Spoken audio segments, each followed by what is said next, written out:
परम पवित्र भगवत ध्वज वर्ष प्रतिपदा उत्सव पर आज के मुख्य अतिथि आदरणीय डॉक्टर रघुनाथ प्रसाद जी गर्ग, माननीय जिला संघ चालक जी, उपस्थित नगर से पधारे हुए सज्जन वृंद, मातृशक्ति, आत्मीय स्वयंसेवक बंधुओं,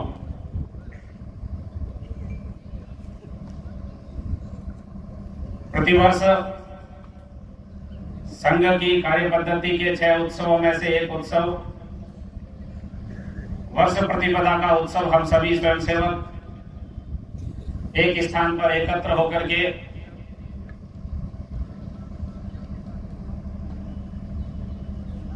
इस उत्सव के पीछे का जो दर्शन है उस दर्शन को समझने का, और चूंकि स्वयंसेवक के जीवन में यह वर्ष प्रतिपदा का उत्सव एक और महत्व का दिवस है। संघ के संस्थापक पूजनीय डॉक्टर केशवराव बलिराम हेडगेवार जी का जन्म भी इसी दिन हुआ, और इसलिए इस अवसर पर संपूर्ण विश्व का कल्याण चाहने वाली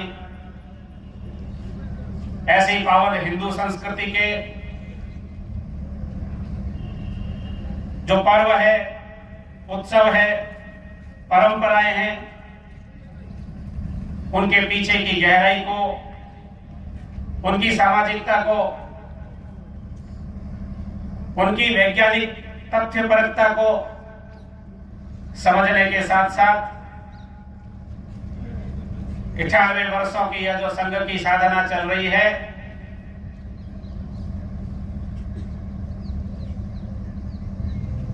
गंगा के प्रवाह से जिस प्रकार सारी धरती संपूर्ण यह भारत भूमि सुजलाम सुफलाम होती है, उसके उस वैभव को देख करके हर किसी के मन में इच्छा होती है कि यह गंगा जहां से प्रवाहित होती है उस गंगोत्री के दर्शन किए जाए। वैसे ही इस संघ रूपी गंगा के भगीरथ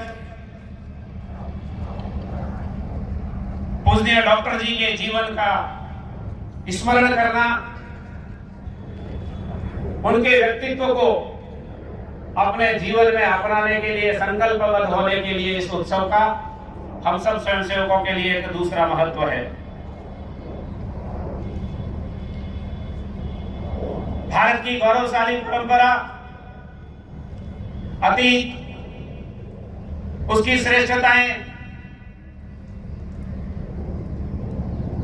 आज सारी दुनिया उसको स्वीकार कर रही है।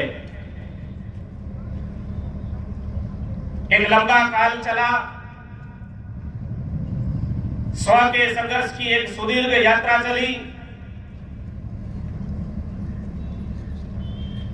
उस संघर्ष की यात्रा में हमें अपने स्व को भुला देने का प्रयत्न किया गया। हम आत्मविस्मृत हो जाएं, अपने उस गौरवशाली अतीत को विस्मरण कर जाएं। इसके लिए एक लंबा षड्यंत्र चला इस देश की धरती पर।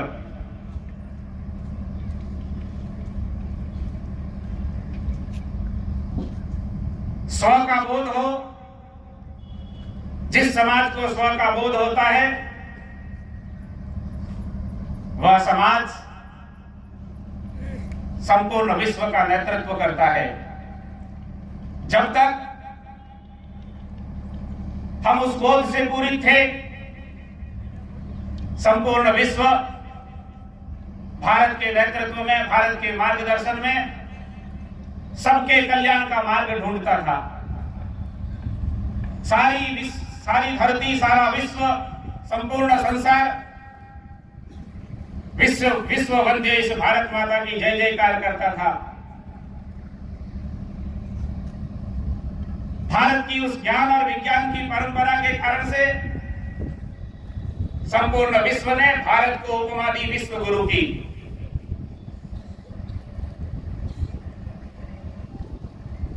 किंतु एक लंबे संघर्ष के कालखंड में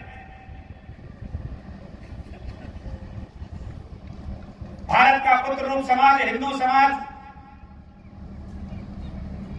अपने उस गौरव को विस्मृत कर गया और उसके कारण से एक लंबा संघर्ष का काल हम सबको देखना पड़ा।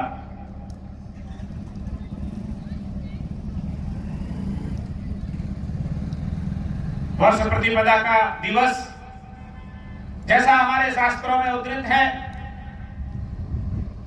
परमपिता परमेश्वर के मन में एक संकल्प जगा, एको अहम बहुश्यामः, मैं एक हूं और अनेक हो जाऊं, ऐसा संकल्प जब उनके मन में जगा तो इस सृष्टि की रचना हुई। जिस दिन यह संकल्प उनके मन में जगा और इस सृष्टि की रचना हुई, वह दिन चैत्र शुक्ला प्रतिपदा का दिवस है। अभी कुछ समय पहले एक समाचार पत्र के अंदर समाचार प्रकाशित हुआ। यह जो पृथ्वी है, इस पृथ्वी की जो कालगणना, जो आयु जो है वह 45 बिलियन है, अर्थात लगभग 450 करोड़ वर्ष। किंतु हमारे पूर्वजों ने, जिनको हम ऋषि कहते हैं, महर्षि कहते हैं, और जिन्हें आज की भाषा में यदि कहा जाए तो उस समय के वैज्ञानिक और साइंटिस्ट थे, वराहमिहिर, आर्यभट्ट, नागार्जुन, ब्रह्मगुप्त। हम जब अपने शास्त्रों का अध्ययन करते हैं तो ध्यान में आता है अथर्ववेद के अंदर एक ऋचा है, जिस ऋचा के अंदर जो उद्धृत किया गया है उसमें 432 करोड़ वर्ष या इस पृथ्वी की आयु मानी गई है। उसमें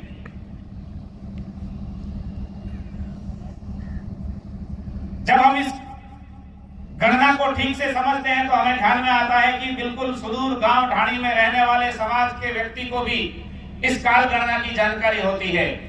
लेकिन जैसा मैंने पूर्व में कहा कि स्व की विस्मृति के कारण से आज हमें उसका बोध नहीं है। आज भी किसी भी परिवार के अंदर कोई भी मांगलिक कार्य होता है, चाहे भूमि पूजन का कार्य होगा, परिवार में कोई नया सदस्य आया है, बालक बालिका, उसके नामकरण का संस्कार होगा, गृह प्रवेश का संस्कार होगा, कोई भी प्रकार का मांगलिक कार्य होगा तो हम पुरोहित को बुला करके वैदिक मंत्रोच्चार के साथ में उस मांगलिक कार्य को पूर्ण करते हैं। लेकिन उस कार्य को प्रारंभ करते समय आयोजनकर्ता यजमान के हाथ में पुरोहित जल देता है और जल देकर के एक संकल्प करवाता है उससे कि यह जो आज मांगलिक कार्य कर रहे हो, यह मांगलिक कार्य किस उद्देश्य से कर रहे हो, और इसलिए अपने उस गौरवशाली अतीत का स्मरण करते हुए उस संकल्प को किया जाता है। संकल्प करवाते समय पुरोहित बोलते हैं, ओम अद्य श्री ब्रह्मणो द्वितीय परार्धे श्री श्वेत वाराह कल्पे वैवस्वते मनवंतरे अष्टाविंशति तमे कली युगे कली प्रथम चरणे एक वृंद सप्तनवति कोटि नवविंशति लक्ष नवचत्वारिंशत् सहस्र पंचविंशाधिक शततमे। और इसके आगे भी युगाब्द, विक्रम संवत, और फिर भरत खंडे, आर्यावर्ते, जम्बू द्वीपे, अमुक जनपदे, अमुक ग्रामे, अमुक ग्रहे, ऐसा सब प्रकार का वर्णन बोलते हुए वह यजमान से संकल्प करवाते हैं। यह संकल्प हमारी उस ख्याति का स्मरण करवाता है। जैसा मैंने अभी कहा कि उस समाचार पत्र में प्रकाशित हुआ कि 450 करोड़ लगभग यह पृथ्वी की आयु है। यह जो संकल्प किया जाता है, इस संकल्प में बोला जाता है 1 वृंद 1 अरब 97 करोड़ 29,49,125 वर्ष हुए हैं इस पृथ्वी को हुए। यह कालगणना होती है लगभग 2 अरब के आसपास। और जब हम अपनी इस कालगणना को ठीक प्रकार से समझते हैं तो एक कल्प के अंदर 14 मनवंतर होते हैं। अभी वर्तमान में चल रहा श्वेत वराह कल्प है, उस कल्प का 7वां मनवंतर चल रहा है, वैवस्वत मनवंतर। वैवस्वत मनवंतर अर्थात एक मनवंतर के अंदर 71 चतुर्युगी होती है। अभी वैवस्वत मनवंतर की 28वीं चतुर्युगी चल रही है और 28वीं चतुर्युगी के भी कलयुग के 5124 वर्ष पूर्ण होकर के 5125वां वर्ष प्रारंभ हुआ है। हम जब इस सारी कालगणना का जोड़ करते हैं तो जब एक कल्प पूर्ण होता है तो वह 432 करोड़ का होता है, 4 अरब 32 करोड़ वर्ष का। जिस बात को हमारे पूर्वजों ने आज से लाखों लाखों वर्ष पहले कह दिया था, उस बात को आज के वैज्ञानिक अभी भी शोध करने में लगे हुए हैं। और इसलिए आवश्यकता है अपने उस स्व को स्मरण करने की, स्व के बोध को फिर से जागृत करने की। केवल मात्र यह एक वर्ष प्रतिपदा का उत्सव ही नहीं, तो हमारे पूर्वजों ने जितनी भी परंपराएं, जितने भी उत्सव और पर्व हमें दिए हैं, प्रत्येक पर्व, उत्सव और परंपरा के पीछे कोई न कोई वैज्ञानिक तथ्य है। संपूर्ण ब्रह्मांड की, खगोल की सब प्रकार की गणनाओं को आधार मान करके उसके आधार पर यह परंपराएं स्थापित की गई है।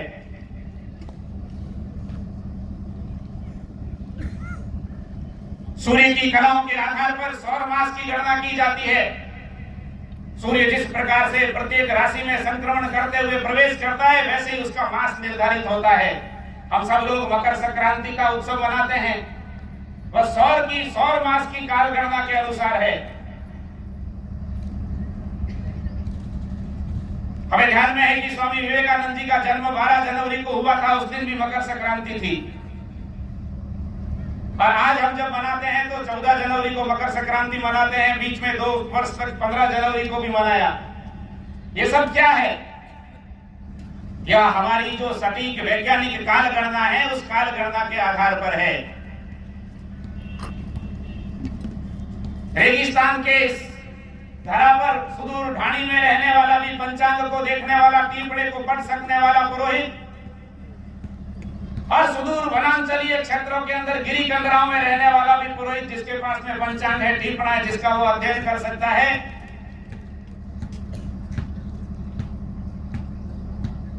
वह घोषणा कर सकता है कि आज से 50 वर्ष, आने वाले 50 वर्षों में कब कब सूर्य ग्रहण होगा और कब कब चंद्र ग्रहण होगा। जिस दिन पूर्णिमा होगी उसी दिन चंद्र ग्रहण होगा, जिस दिन अमावस्या होगी उसी दिन सूर्य ग्रहण होगा। वह सामान्य व्यक्ति वहां बैठा हुआ भी उस पंचांग के आधार पर यह बता सकता है। हम सब लोगों को गर्व होना चाहिए कि उस पंचांग का निर्माण करने वाले वैज्ञानिक कितने श्रेष्ठ होंगे, किस प्रकार के साधन रहे होंगे, और साधन नहीं होंगे तो भी किस प्रकार की साधना उनकी रही होगी, जिस साधना के बल पर उन्होंने संपूर्ण खगोल को अपनी उंगलियों पर नाप लिया था। इसलिए इस वर्ष प्रतिपदा के उत्सव को निमित्त मान करके हम सभी स्वयंसेवकों को और उसके साथ ही संपूर्ण समाज को भी इस प्रकार का भाव उसमें जगाने की आवश्यकता है कि हमारे पूर्वजों के द्वारा जो जो परंपराएं स्थापित की गई, जो पर्व और उत्सव हमको दिए गए, उनकी वैज्ञानिकता को समझ करके उनको फिर से पुनर्प्रतिष्ठापित करने की आवश्यकता है। यह कहते हुए कोई अतिशयोक्ति नहीं होगी कि आज जो हम वर्ष प्रतिपदा का या नव वर्ष का उत्सव मना रहे हैं, केवल हम ही नहीं मना रहे हैं, तो दुनिया के अनेक देशों के अंदर सृष्टि की रचना के दिवस के रूप में इस दिवस को आज मनाया जा रहा है।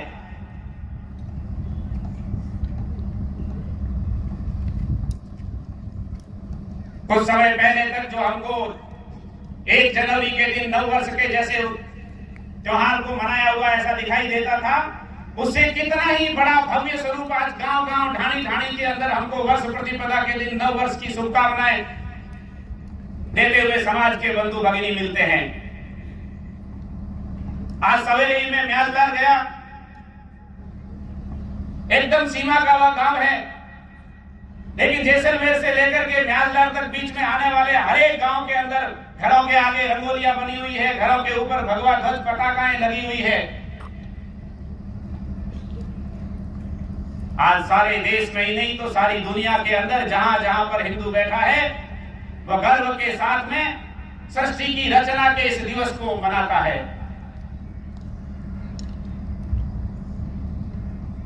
केवल सृष्टि की रचना का दिवस नहीं तो इस दिवस के साथ में हमारा गौरवशाली अतीत के कितने ही प्रकार के प्रसंग जुड़े हुए हैं।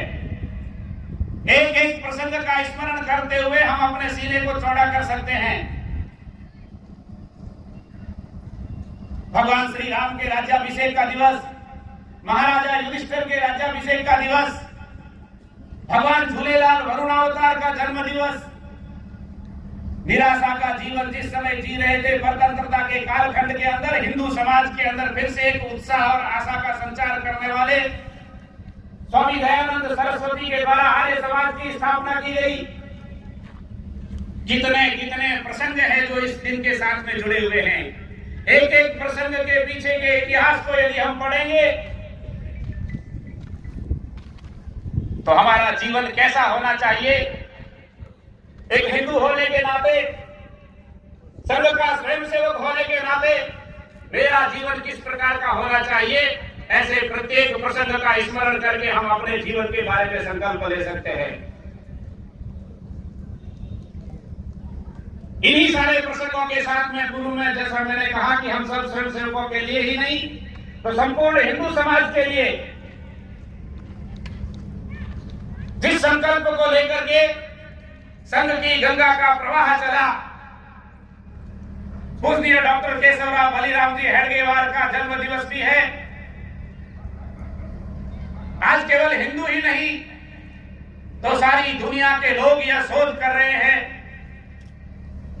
कि यह जो संघ का कार्य चल रहा है केवल भारत में नहीं तो आज सारी दुनिया के अंदर सारे विश्व के कल्याण के लक्ष्य को लेकर के उस मार्ग पर निरंतर आगे बढ़ता चला जा रहा है। इस संघ गंगा को रोकने के भी अनेक प्रयत्न हुए, बार बार इस संघ की शक्ति को कुचलने के भी प्रयत्न हुए, लेकिन जिन्होंने भी इस प्रकार का कुत्सित प्रयत्न किया वे अपने प्रयत्न में सफल नहीं हुए।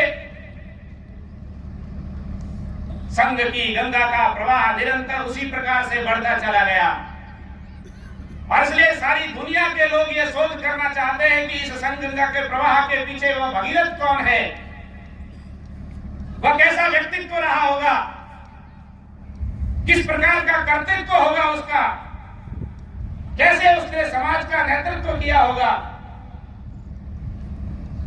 दुनिया के लोग आज इस पर शोध कर रहे हैं, लेकिन हम स्वयंसेवकों को शोध करने की आवश्यकता नहीं, पूजनीय डॉक्टर जी के जीवन वृत्त को पढ़ करके उसका बोध करने की आवश्यकता है। किस प्रकार से एक सामान्य परिवार से उठ करके खड़ा हुआ वह जन्मजात देशभक्त जिसने उस हिंदू समाज के अंदर एक ऊर्जा का संचार किया।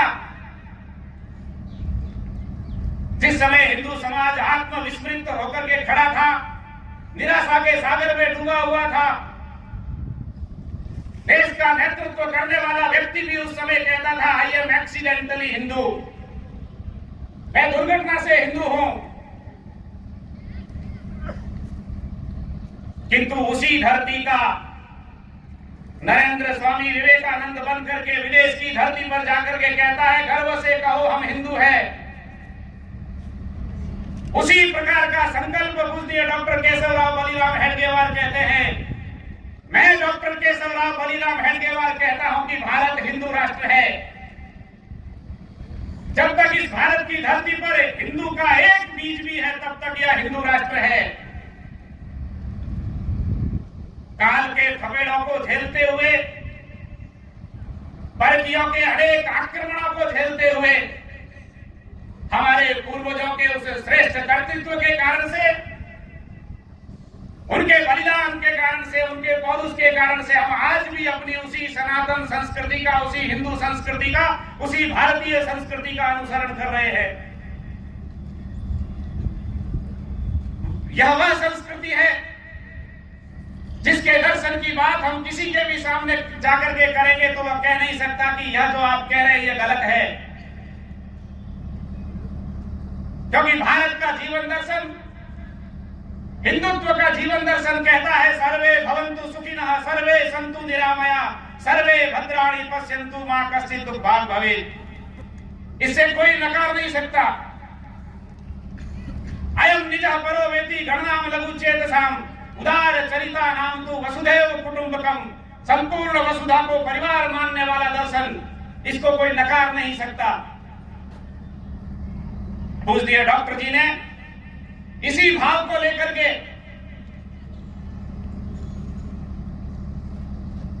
उस समय जब देश पराधीनता का काल झेल रहा था, बाल्यकाल से ही डॉक्टर केशवराव बलिराम हेडगेवार, जो उस समय बालक केशव के रूप में था, उसके मन के अंदर इस देश को स्वतंत्र करवाने के लिए प्रचंड ज्वाला जल रही थी। वजह गुरु जी की पाठशाला के अंदर पढ़ने के लिए जाते थे। वजह गुरु जी पढ़ाई कराने के साथ साथ में अपने गौरवशाली अतीत के बारे में भी बच्चों को बताते थे। उनकी ऐसी श्रेष्ठ कथाओं को सुनकर के एक बार बालक केशव के मन में आया कि यह जो सीताबर्डी का किला है, इस सीताबर्डी के किले पर जो झंडा फहरा रहा है, यह झंडा तो गुरुजी जिस प्रकार से कथा के अंदर कहते हैं कि छत्रपति शिवाजी महाराज के हिंदवी साम्राज्य का ध्वज कैसा था, महाभारत के युद्ध के अंदर अर्जुन के रथ पर किस प्रकार का ध्वज था, महाराणा प्रताप का कैसा ध्वज था, वैसा ध्वज को यह दिखाई नहीं देता है। बालक केशव गुरुजी से पूछता है कि आप कहते हैं हमारी सनातन संस्कृति का प्रतीक भगवा ध्वज है, किंतु हमारे सीताबर्डी के किले पर तो ये दूसरा झंडा लहरा रहा है। वजह गुरुजी बालक केशव की बालपन की इस बात को सुनकर के उसको बताते हैं कि ये झंडा यूनियन जैक है, अंग्रेजों का झंडा है।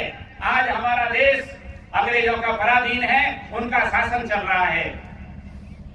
उस छोटे से बालक के मन में इच्छा जागृत होती है कि क्यों न इस झंडे को उखाड़ करके इसके स्थान पर भगवा ध्वज लगाया जाए। मां के मुख से सुनी हुई वह महाभारत की कथा स्मरण आती है कि किस प्रकार से पांडवों को लाक्षागृह से सुरंग में से निकाला गया था। उस कथा का स्मरण करते हुए अपने सहपाठियों के साथ में योजना बनाते हैं। कैसे योजनाकार रहे होंगे पूज्य डॉक्टर जी, जिन्होंने योजना 1925 के अंदर जो बनाई, संघ की स्थापना की, वह योजना आज साकार होती हुई दिखाई दे रही है हमको। वो अपने सहपाठियों के साथ चर्चा करते हैं कि हमें उस झंडे को उतारना है और इसलिए हमें किले में जाना है। सहपाठी कहते हैं किले की तो अंग्रेज सिपाही सुरक्षा कर रहे हैं, कैसे जाएंगे? उसने कहा कि मैं बताऊंगा कैसे जाएंगे, बस तुम मेरा साथ दीजिए। और सब लोग संकल्प करते हैं हम उस झंडे को उतारेंगे और भारत माता को स्वतंत्र करवाएंगे। वहां हिंदवी साम्राज्य का छत्रपति शिवाजी महाराज का भगवा ध्वज फहराएंगे। वजह गुरुजी जहां बालकों को पढ़ाते थे उसी के पास में उनका एक जो मकान का एक हिस्सा जो खंडहर के रूप में था, बालक उस खंडहर रूपी भवन के अंदर जाकर के सुरंग खोदना प्रारंभ करते हैं। हर एक दिन बीत जाते हैं, काफी गहरी सुरंग हो जाती वह। एक दिन वजह गुरुजी की दृष्टि पड़ती है कि यह जो बालक है प्रतिदिन उधर जाते हैं आते हैं, क्या बात है? गुरुजी पीछे पीछे जाते हैं, वहां देखते हैं तो उस खंडहर के अंदर एक बड़ी सुरंग की हुई है। गुरुजी को देख करके बालक भी भयभीत होते हैं, गुरुजी डांटेंगे। गुरुजी पूछते हैं कि क्या कर रहे हो ये? बालक केशव निर्भीकता के साथ में वजह गुरुजी के सामने आकर के खड़ा होता है और कहता है कि गुरुजी हम भारत को स्वतंत्र करवा रहे हैं। ये जो सीताबर्डी के ऊपर यूनियन जैक लहरा रहा है, इस यूनियन जैक को उतार करके छत्रपति शिवाजी महाराज का भगवा ध्वज लहराएंगे। इसलिए पूज्य डॉक्टर जी को जन्मजात देशभक्त कहा जाता है।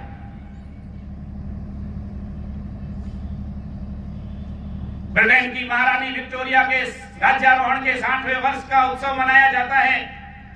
विद्यालय के अंदर मिठाई दी जाती है।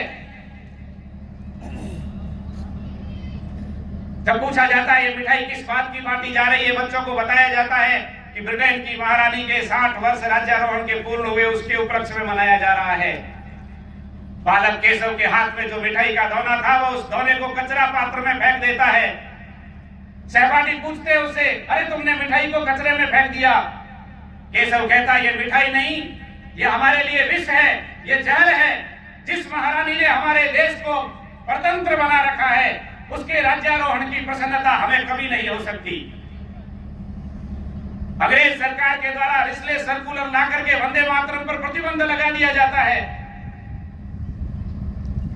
वंदे मातरम का उद्घोष करने वाले को जेल में डाल दिया जाता है।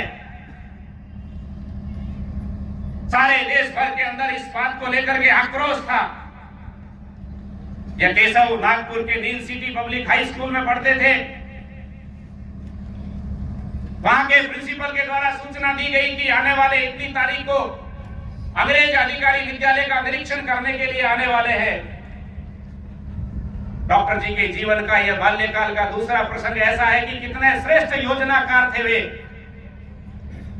जब यह समाचार मिलता है अपने मित्रों के साथ मिलकर के योजना करते हैं कि जिस अंग्रेज सरकार ने वंदे मातरम पर प्रतिबंध लगाया है हम उस अंग्रेज अधिकारी का स्वागत वंदे मातरम के उद्घोष के साथ में करेंगे। और जैसे ही निर्धारित दिवस पर अंग्रेज अधिकारी विद्यालय के अंदर आता है, विद्यालय में प्रवेश करने के साथ जैसे ही पहली कक्षा में जाता है सारे बालक खड़े होकर के वंदे मातरम का उद्घोष करते हैं। एक के बाद दूसरी, दूसरी के बाद तीसरी, जितनी भी कक्षाओं में जाते हैं प्रत्येक कक्षा में से वंदे मातरम का उद्घोष सुनाई देता है। अंग्रेज अधिकारी तिलमिला उठता है। विद्यालय प्रशासन के पसीने छूट जाते हैं। अंग्रेज अधिकारी तत्काल करता है, आदेश देता है कि विद्यालय को बंद किया जाए और यह षड्यंत्र किसने किया है उसको मेरे सामने लाया जाए। विद्यालय बंद कर दिया जाता है। खोजबीन की जाती है कि यह किसने किया है, लेकिन कहीं से कुछ भी पता नहीं चलता है कि वंदे मातरम का उद्घोष करने के लिए छात्रों को किसने प्रेरित किया। कई दिन निकल जाते हैं। इधर अभिभावक भी चिंता में कि बच्चों की पढ़ाई का क्या होगा, उधर विद्यालय प्रशासन चिंता में कि हमारा विद्यालय चलेगा कि नहीं चलेगा।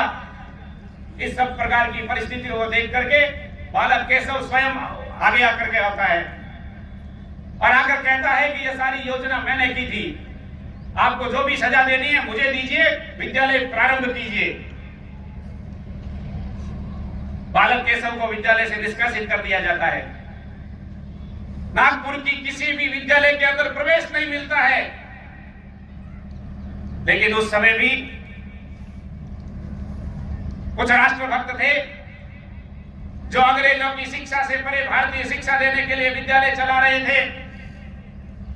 तो ये बालक केशव यवतमाल जाते हैं, वहां के एक विद्यालय के अंदर प्रवेश लेते हैं, वहां से मैट्रिक की परीक्षा उत्तीर्ण करते हैं। ऐसे कितने ही प्रसंग हैं, अभी आप लोगों के सामने बताता जाऊं तो बताता ही चला जाऊं भले ही, लेकिन इन सब प्रकार के प्रसंगों को पूज्य डॉक्टर जी के जीवन वृत्त को हम सब स्वयंसेवकों को पढ़ना चाहिए। परम पूज्य श्री गुरु जी कहा करते थे कि मैंने काशी हिंदू विश्वविद्यालय के संपूर्ण ग्रंथों को पढ़ लिया। जब मैं सारे ग्रंथों को पढ़ करके उसके ज्ञान के बारे में विचार करता हूं तो उस ज्ञान पर चलने वाले, उस ज्ञान के सदृश व्यक्तित्व जो मुझे दिखाई दिया वो पूज्य डॉक्टर केशव राव बलिराम हेडगेवार जी के अंदर दिखाई दिया पूज्य डॉक्टर जी के जीवन में। जैसा जीवन जीना चाहिए राष्ट्र और समाज के लिए वैसा जीवन उन्होंने जिया। मैट्रिक की परीक्षा पास करने के बाद में वे आगे मेडिकल की पढ़ाई करने के लिए कलकत्ता जाते हैं। लेकिन इस सब प्रकार के कार्यक्रम के बीच में वह क्रांतिकारियों के साथ में सक्रिय रहते हैं, बम बनाना सीखते हैं, पुलिस चौकी पर बम फेंकते हैं। रामपायली के विजयादशमी के उत्सव के अंदर वह हजारों की संख्या के अंदर जो समाज खड़ा था उस समाज को जागृत करने के लिए वहां जाकर के भाषण करते हैं। उनके भाषण को सुनकर के वहां पर जो अंग्रेज सिपाही खड़े थे वो उनको पकड़ करके जेल में लेकर के जाते हैं, मजिस्ट्रेट के सामने पेश किया जाता है। मजिस्ट्रेट कहता है कि तुम माफी मांग लो कि मेरे से गलती हो गई। बालक केशव दृढ़ता के साथ में कहता है कि मैं माफी नहीं मांगूंगा, मैंने कोई गलती नहीं की है, गलती तुम लोग कर रहे हो जो हमारे देश के लोगों पर अत्याचार कर रहे हो। और इस प्रकार से उन्होंने अपना वक्तव्य मजिस्ट्रेट के सामने दिया। मजिस्ट्रेट ने कहा कि मुझे जो रिपोर्ट दी गई है कि तुमने किस प्रकार का भाषण वहां किया था, उससे भी अधिक उग्र भाषण तो तुम अभी यहां कर रहे हो अदालत के अंदर। लेकिन उसको बालक समझ करके और कुछ समय के लिए जेल के अंदर भेजा जाता है, वहां से मुक्त किया जाता है। ऐसे अनेक सामाजिक, धार्मिक, राजनीतिक, क्रांतिकारी ऐसे सब प्रकार के आंदोलनों में वह सक्रिय रहे। उसी के साथ साथ वह कलकत्ता के अंदर भी इसी उद्देश्य को लेकर के गए थे। वहां से उन्होंने मेडिकल की परीक्षा पास की, डॉक्टर बनकर के आए। परिवार की स्थिति कोई बहुत अच्छी नहीं थी, माता पिता की बाल्यकाल में मृत्यु हो गई, 2 समय का खाना भी समय पर मिलेगा कि नहीं मिलेगा इसकी भी गारंटी नहीं थी। किंतु यह डॉक्टर केशवराव बलिराम हेडगेवार डॉक्टर का व्यवसाय नहीं चुनता है। वह संकल्प करता है राष्ट्र की जो यह गहरी जड़ी जमी हुई जो बीमारी है, इस बीमारी को समाप्त करूंगा। आत्मविस्मृत हिंदू समाज को फिर से गौरव से परिपूर्ण ऐसा हिंदू समाज खड़ा करूंगा। सामाजिक सामूहिक अनुशासन, संगठित शक्ति, चरित्र संपन्न व्यक्तित्व, संस्कारित अनुशासित, इस प्रकार का पुत्र रूप समाज, हिंदू समाज जो है उसको खड़ा करने का कार्य करूंगा। जीवन का वह लक्ष्य लेकर के डॉक्टर जी आगे बढ़े। उस समय के जितने भी श्रेष्ठ महामानव थे जो राष्ट्र के लिए कार्य कर रहे थे, उनके साथ में विचार विमर्श किया उन्होंने। सबके साथ विचार विमर्श करते हुए एक ही बात सबके सामने उन्होंने रखी कि देश के स्वतंत्र होने के बाद भी देश की स्वतंत्रता को अक्षुण्ण बनाए रखा जा सकेगा क्या? आज हमारे देश की वह स्थिति है क्या? उसके लिए हम क्या सोचते हैं? हर एक का यही कहना था कि पहले देश स्वतंत्र हो जाए, उसके बाद में सोचेंगे क्या करना है। डॉक्टर जी ने कहा आग लगने के बाद कुआं नहीं खोदा जा सकता, हमें पहले इस पर विचार करना होगा। और कोई विचार करे या ना करे, लेकिन इस कार्य को मैं प्रारंभ करूंगा। और विजयादशमी के दिन 1925 के अंदर यह संकल्प लेकर के कि संपूर्ण हिंदू समाज का संगठन खड़ा करूंगा।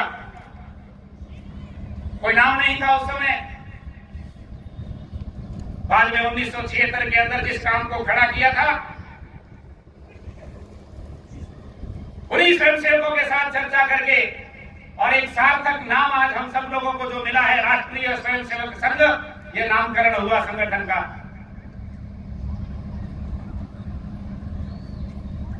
उन्नीस 1925 से 1940 तक का उनका यह संघ जीवन रहा। इतने कम समय में ही उन्होंने जो संकल्प लिया था, याची देहि याची डोला, इसी शरीर और इन्हीं आंखों से मैं राष्ट्र को फिर से खड़ा होता हुआ देखूंगा। और 1940 के संघ शिक्षा वर्ग में पूज्य डॉक्टर जी जब अत्यंत अस्वस्थ थे, फिर भी वह तृतीय वर्ष के उस दीक्षांत समारोह में आते हैं और स्वयंसेवकों की जानकारी देख करके कि प्रत्येक प्रांत से प्रतिनिधित्व है। पूज्य डॉक्टर जी कहते हैं कि आज मैं भारत के लघु रूप का दर्शन कर रहा हूं। उन्होंने छोटे रूप के अंदर अपनी आंखों के सामने भारत के उस लघु रूप का दर्शन किया, लेकिन हम सब स्वयंसेवकों की आंखों के अंदर एक नया संकल्प दिया कि भारत के उस श्रेष्ठ परम वैभव को हमें प्राप्त करना है। 1939 के अंदर नेताजी सुभाष चंद्र बोस पूज्य डॉक्टर जी से मिलने के लिए आते हैं। अस्वस्थता के कारण से वह विश्राम कर रहे होते हैं। पूज्य गुरुजी डॉक्टर जी की सेवा में लगे होते हैं। नेताजी जब डॉक्टर जी से मिलने का निवेदन करते हैं, गुरुजी कहते हैं कि वह अस्वस्थ है और अभी विश्राम कर रहे हैं, आपको जो भी बात करनी है मुझे बताइए। नेताजी सुभाष चंद्र बोस और पूज्य गुरुजी के बीच में वार्तालाप होती है। संघ के कार्य को लेकर के, संघ के विजन को, दर्शन को लेकर के अनेक प्रश्न नेताजी सुभाष चंद्र बोस उनके सामने रखते हैं। पूज्य गुरुजी उनके प्रत्येक प्रश्न का ठीक ठीक प्रकार से उत्तर देने का प्रयत्न करते हैं, लेकिन नेताजी सुभाष चंद्र बोस के चेहरे पर वह संतुष्टि दिखाई नहीं देती है और अंत में भी वह आग्रह करते हैं कि मुझे डॉक्टर जी से मिलना है। पूज्य गुरुजी देखते हैं कक्ष में तो पूज्य डॉक्टर जी जागृत अवस्था में देखते हैं। नेताजी सुभाष चंद्र बोस को कहते हैं कि चलिए मिलिए आप उनसे। पूज्य गुरुजी साथ में जाते हैं। डॉक्टर जी के पास में नेताजी सुभाष चंद्र बोस बैठते हैं। जो प्रश्न परम पूज्य श्री गुरुजी से नेताजी सुभाष चंद्र बोस ने किए थे, वही प्रश्न डॉक्टर जी से किए उन्होंने, और अत्यंत सरल शब्दों के अंदर पूज्य डॉक्टर जी ने संक्षिप्त के अंदर वही बात बताई। पूज्य गुरुजी कहते हैं जो बातें नेताजी सुभाष चंद्र ने प्रश्न पूछे उस समय, जो चीज मैंने उनको कही, वही बातें पूज्य डॉक्टर जी ने भी उनको कही, किंतु डॉक्टर जी के एक एक शब्द के बाद में नेताजी सुभाष चंद्र बोस के चेहरे पर एक संतुष्टि का भाव दिखाई देता था। तब मुझे समझ में आया कि पूज्य डॉक्टर जी के प्रत्येक शब्द के पीछे उनकी तपश्चर्या है, उनका तप है, उनकी साधना है, उनकी उपासना है।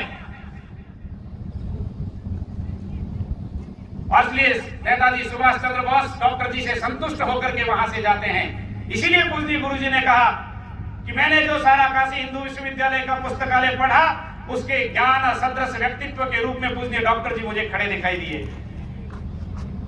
हम सब स्वयंसेवकों से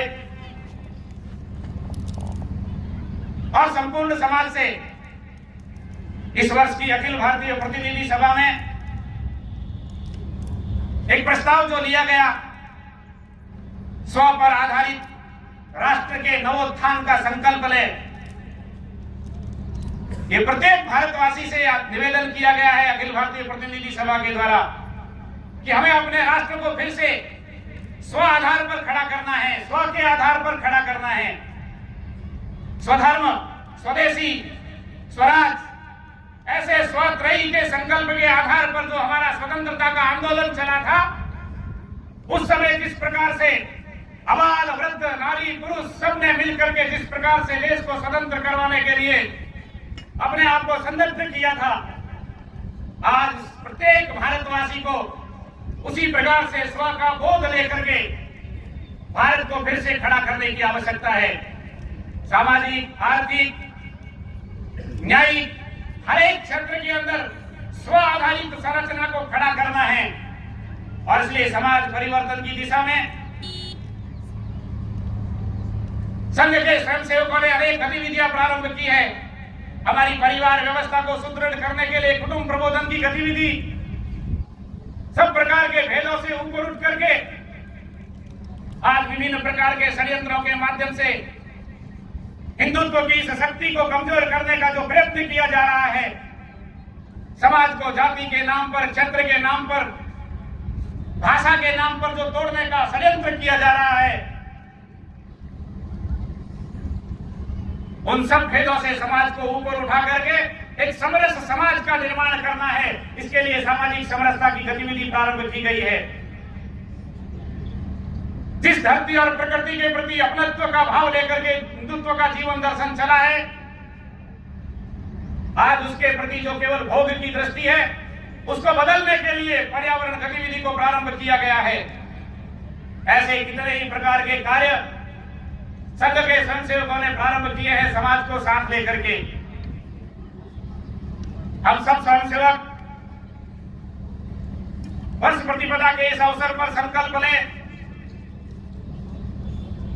संघ का शताब्दी वर्ष 2025 में होने वाला है, लेकिन उससे पूर्व हम सब स्वयंसेवक संकल्प लें कि मैं अधिक से अधिक समय का समर्पण कैसे कर सकता हूं, समाज के परिवर्तन के लिए, योग्य दिशा में आगे बढ़ाने के लिए संपूर्ण समाज को साथ में लेकर के किस प्रकार से हम आगे बढ़ सकते हैं, उसके लिए मैं अधिक से अधिक समय का समर्पण कैसे कर सकता हूं। और डॉक्टर जी ने यह सब प्रकार का जो कार्य हमको दिखाई देता है, जिसके कारण से आज दुनिया के किसी भी कोने में रहने वाला हिंदू जो गर्व की अनुभूति करता है इस प्रकार का जो वातावरण खड़ा हुआ है, उसके पीछे की जो साधना स्थली है संघ की शाखा, और जो हमारी शाखा की अभिनव पद्धति पूज्य डॉक्टर जी ने हमें दी है, उस अभिनव पद्धति से उसी प्रकार के श्रेष्ठ चरित्र संपन्न व्यक्तित्व खड़े करते हुए समाज जीवन के प्रत्येक क्षेत्र में हमें खड़े होने की आवश्यकता है। और इसलिए संघ के इस शताब्दी वर्ष में परम पूज्य सरसंघ चालक जी ने सभी स्वयंसेवकों से आह्वान किया है कि यह अमृत काल का समय है। पूज्य डॉक्टर जी ने लघु रूप में भारत का दर्शन किया था, लेकिन आज हमारे पास अवसर है। इस अवसर को गफलत में नहीं खोना है और अधिक समय लेकर के और अधिक ताकत लगा करके हमें राष्ट्र के नवोत्थान के लिए स्व के बोध पर खड़े होने की आवश्यकता है। और तभी संपूर्ण विश्व जो आज भारत की तरफ आशा की दृष्टि से देख रहा है, वह भारत के नेतृत्व में चलेगा। विश्व वंदे भारत माता की जय जयकार दुनिया के कोने कोने में सुनाई देगी और वह दृश्य हम सब लोग अपनी आंखों से देखें, भारत की जय जयकार अपने कानों से सुने और गर्व की अनुभूति करते हुए आने वाली पीढ़ियों को गर्व करने वाला वह क्षण प्रदान करें। ऐसा निवेदन करते हुए मेरी वाणी को विराम देता हूं। भारत माता की जय।